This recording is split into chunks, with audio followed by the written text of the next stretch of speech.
Halo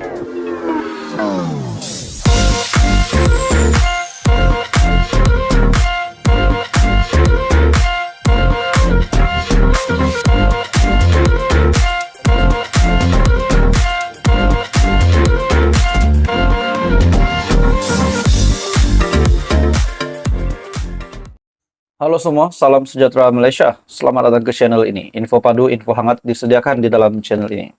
Satu lagi pendedahan yang paling panas. Satu lagi kejutan besar daripada Perdana Menteri Datuk Seri Anwar Ibrahim. Akhirnya, saya rasa Datuk Seri Anwar Ibrahim sebagai Perdana Menteri tak tahan lagi. Akhirnya mengeluarkan satu kenyataan yang bertajuk beberapa kerat orang Tan Sri, Tauke Besar rancang gugat kerajaan. Itu adalah kenyataan daripada Perdana Menteri Datuk Seri Anwar Ibrahim. Persoalannya pertama setelah saya meneliti tajuk berita ini, siapakah Tan Sri, siapakah Tauke Besar yang cuba merancang untuk menggugat kerajaan? Adakah pemimpin hari ini ataupun pemimpin yang terdahulu? Dalam kenyataan Datuk Seri Anwar Ibrahim yang saya ambil dari Malaysia Kini, Perdana Menteri membuat kenyataan beberapa kerat orang, Tan Sri, Tauke Besar rancang gugat kerajaan. Rakyat, khususnya orang Melayu, tidak perlu lagi diperbodohkan dengan kenyataan pemimpin tertentu yang mendakwa memperjuangkan hak kaum, namun dalam masa sama membolot kekayaan. Perdana Menteri Datuk Seri Anwar Ibrahim menegaskan di bawah kepimpinannya hak dan kedudukan Melayu, Bumiputra, serta kaum lain kini lebih selamat berbanding sebelum ini. Ada orang sekarang setelah 22 tahun campur 22 bulan pegang kuasa, mengeluh Melayu hilang segala-galanya, hilang harta, hilang saham. Bagaimana tak hilang kalau kamu bolot untuk kamu, untuk keluarga kamu dan anak-anak kamu. Sekarang bila hilang kuasa bicara soal rakyat. Oke, bagi saya kenyataan daripada Perdana Menteri Datuk Seri Anwar Ibrahim ini cukup pedas. Bagi saya siapa yang makan cili sudah pasti terasa pedasnya. Walaupun Datuk Seri Anwar Ibrahim tidak menyatakan nama Tan Sri, Tauke Besar, senarai pemimpin ataupun orang yang disebutkan oleh Datuk Seri Anwar Ibrahim, walaupun tidak dinyatakan nama, tapi sudah pasti mereka yang disenaraikan oleh Datuk Seri Anwar Ibrahim ini sudah pasti akan menerima satu amaran pedas, amaran yang besar daripada Perdana Menteri. Menurut Anwar Ibrahim, jangan perbodohkan rakyat. Rakyat harus bangkit mempertahankan hak mereka. Tan Sri, Tauke Besar, ini beberapa kerat orang sekarang merencana untuk menggugat menggunakan sentimen kaum, mengajak orang-orang Melayu benci kepada kaum-kaum lain, dan menyatakan kuasa hilang. Kamu pegang tampuk kepimpinan kuasa termasuk kerajaan 3 tahun baru-baru ini. Mana RUU, Mahkamah Syariah Bidang Kuasa Jenayah, RUU 355, mana projek peningkatan dana untuk Kelantan, Terengganu, Perlis, dan Kedah, katanya di Shah Alam. Presiden PKR berkata demikian ketika menyampaikan ucapan dasar pada Kongres Nasional Khas PKR 2023 yang bertemakan Malaysia Madani.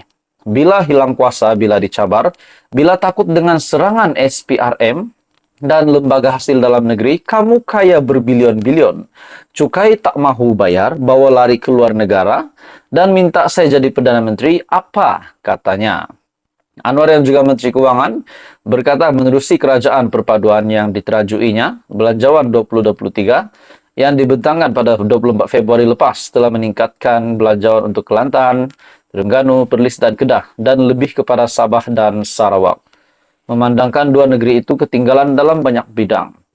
Perdana Menteri juga seterusnya mengingatkan para pemimpin agar tidak memainkan sentimen perkauman yang merugikan rakyat dan negara. Saya nak tegaskan dengan permainkan api perkauman yang terbakar itu rakyat. Kamu akan lari dengan pesawat jet pribadi kamu. Jadi saudara-saudara, kenyataan daripada Datuk Seri Anwar Ibrahim ini sudah pasti menjadi kejutan lagi kepada seluruh Malaysia. pada keadaan politik di Malaysia. Apa komen Anda? Teruskan bersama di dalam channel ini. Jangan lupa tekan butang like, share, dan subscribe. Hai semua, salam sejahtera Malaysia. Selamat datang ke channel Fels Lifestyle. Info padu, info hangat disediakan di dalam channel ini. Saudara-saudara, tuan-tuan dan puan-puan semua, kita mendengar banyak kabar tentang penangkapan SPRM. Tangkap itulah, tangkap ini. Dan yang hangat ketika ini di Malaysia adalah berkenaan dengan Jana Wibawa, di mana beberapa pemimpin daripada kerajaan yang dulu, semasa Perikatan Nasional, pengurusi Perikatan Nasional hari ini, Muhyiddin Yassin, yang juga bekas Perdana Menteri yang telah menerima 7 pertuduhan. Oke, saudara-saudara, banyak individu sebenarnya yang terlibat. Akhirnya SPRM membuat satu kejutan, membuat satu lagi tangkapan yang bagi saya ini memang satu perkara yang tidak disukai oleh Perdana Menteri Datuk Seri Anwar Ibrahim, yang memang tidak suka dengan rasuah. Dan saya pasti ini mengecewakan yang di Pertuan Agong. Dalam satu artikel di Malaysia Kini, Jana Wibawa, SPRM tahan bekas timbalan pendaftar mahkamah. Jadi yang ditangkap ini bukan orang yang biasa-biasa. Dalam artikel ini, Suruhanjaya Pencegahan Rasuah Malaysia menahan seorang bekas timbalan pendaftar mahkamah kerana disyaki bersubahat meminta wang suapan berjumlah kira-kira RM2 juta bagi bagi membantu untuk menyelesaikan kes siasatan SPRM terhadap seorang ahli perniagaan yang dituduh berkaitan projek Jana Wibawa. Jadi ini satu lagi pendedahan bagi saya yang satu menggemparkan Malaysia. Oke.